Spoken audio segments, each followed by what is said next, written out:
नमस्कार। आज इस वीडियो में हम इस प्रश्न के बारे में चर्चा करने वाले हैं। इसके साथ ही आपके इस प्रश्न से संबंधित लगभग 8 से 10 क्वेश्चन और हम इस वीडियो में सॉल्व करने वाले हैं और इस प्रश्न ट्रांसफार्मर से संबंधित जितने भी आपके डाउट्स हैं इस वीडियो में आपके क्लियर होने वाले हैं। तो चलिए हम जान लेते हैं। प्रश्न को पढ़ लेते हैं हम सबसे पहले कि स्टेप अप और स्टेप डाउन ट्रांसफार्मर में विद्युत शक्ति में परिवर्तन के बिना एक परिपथ से दूसरे परिपथ में स्थानांतरित होती है। तो ऐसी कौन सी चीज़ है जो बिना परिवर्तन के विद्युत शक्ति के छोड़कर, है ना, कि वोल्टता है, आवृत्ति है और करंट है या उपयुक्त छवि है। तो सबसे पहले हम जान लेते हैं कि आखिर ये है क्या स्टेप अप और स्टेप डाउन ट्रांसफार्मर। तो सबसे पहले मैं आपको ट्रांसफार्मर के बारे में बता देता हूँ कि ये सिर्फ एसी में हम इनका यूज़ कर सकते हैं, डीसी में नहीं कर सकते हैं। ट्रांसफार्मर में एक स्टैटिक डिवाइस है, फैराडे लॉ को जो है ये फॉलो करता है, ठीक है। अब स्टेप अप ट्रांसफार्मर आखिर क्या है, इसके नाम से ही हमें पता चलता है कि ये निम्न वोल्टेज को क्या करता है, उच्च वोल्टेज में समान फ्रिक्वेंसी पर। इसका मतलब क्या है, फ्रिक्वेंसी जो हो जाएगी सेम होती है, मतलब कि जो इनपुट में फ्रिक्वेंसी थी वही आउटपुट में भी फ्रिक्वेंसी होगी।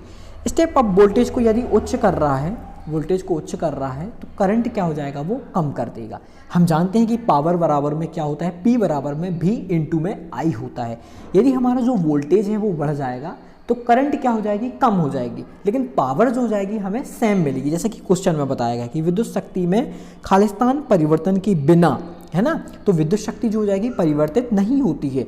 इनपुट में भी जो सेम रहती है वही हमें आउटपुट में भी प्राप्त होनी चाहिए, चाहे वोल्टेज बढ़ जाए और चाहे करंट जो हो जाएगा कम हो जाए। तो स्टेप अप ट्रांसफार्मर क्या करता है, वोल्टेज को बढ़ाता है और धारा को कम कर देता है। अब इसका प्रयोग किस चीज़ में किया जाता है, तो एसी विद्युत पावर में हाई ट्रांसमिट करने के लिए। जैसे कि आपने देखा होगा कि जो हाई ट्रांसमिट करते हैं हम इस स्टेप अप की वजह से ही करते हैं कि ये जो है वोल्टेज को जो जाएगा बढ़ा देता है। ये क्या करता है, वोल्टेज को बढ़ा देता है। ऐसा क्यों करते हैं, ऐसा इसलिए करते हैं जिससे जो है लॉसेस जो जाएंगे हमारे ट्रांसमिट करने में जो है कम हो सकें।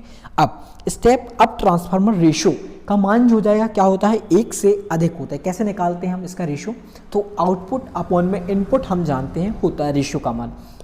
इसमें वोल्टेज का मान बढ़ रहा है, आउटपुट में इनपुट का मान कम था, तो आउटपुट अपॉन में इनपुट होता है तो इसका मान क्या होगा, हमेशा 1 से अधिक होगा, ठीक है। अब स्टेप डाउन ट्रांसफार्मर की बात करते हैं। ये क्या करता है, उच्च वोल्टेज को निम्न वोल्टेज में कन्वर्ट करता है, सबसे इंपॉर्टेंट बात है ना। और यदि ये उच्च वोल्टेज को निम्न वोल्टेज में कर रहा है तो धारा क्या हो जाएगी, बढ़ा देगा। ये क्या करेगा, धारा को बढ़ा देगा। यदि वोल्टेज को कम कर रहा है तो धारा को बढ़ा देगा। सबसे इंपॉर्टेंट बात एक और है, स्टेप अप ट्रांसफार्मर की जो प्राइमरी वाइंडिंग्स, उसमें वाइंडिंग्स की संख्या जो होती है वो कम होती है, लेकिन सेकेंडरी में वाइंडिंग्स की संख्या क्या हो जाएगी, ज़्यादा हो जाएगी, क्योंकि ये वाइंडिंग्स को अप कर रहा है। इसके विपरीत स्टेप डाउन में क्या हो जाएगा, प्राइमरी वाइंडिंग्स की संख्या जो जाएगी अधिक हो जाएगी और जो सेकेंडरी में हो जाएगी वो कम हो जाएगी। अब हम इसका यूज़ देख लेते हैं स्टेप डाउन ट्रांसफार्मर का। इसका डिस्ट्रीब्यूशन ट्रांसफार्मर में इसका प्रयोग करते हैं। कैसे कि जब ये हमारे यहाँ पे जो आपने देखा होगा 11 किलो वोल्ट की हमारे गांव या शहर में जो आती है, अब हमारे घर में तो जो हो जाएगी 240 वोल्ट ही आती है। तो इसको जो जाएगा स्टेप डाउन ट्रांसफार्मर की मदद से ही जो है हमारे यहाँ पे जो है वोल्टेज को कम कर दिया जाता है।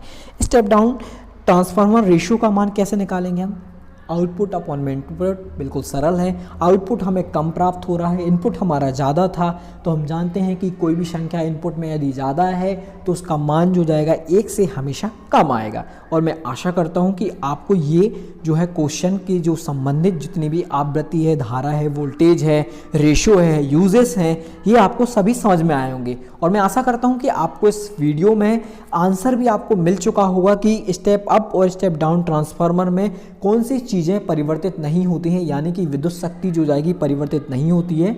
इसके साथ साथ हमारी फ्रिक्वेंसी जो जाएगी समान आवृत्ति की ही रहती है, असमान नहीं होती है, यानी कि जो हमने इनपुट में दी थी वही हमें आउटपुट में भी प्राप्त होती है। विद्युत शक्ति भी हमें आउटपुट में एक समान प्राप्त होती है जो हमारी इनपुट में थी। तो इसका अगर आपको आंसर समझ में आ गया है तो आप इसका आंसर हमें कमेंट बॉक्स में कमेंट करके बताएं कि आखिर इस क्वेश्चन का आंसर क्या होने वाला है।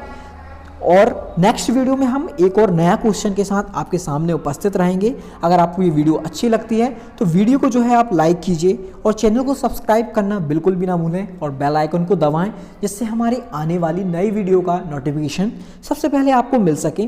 तब तक के लिए गुड बाय दोस्तों, जय हिंद।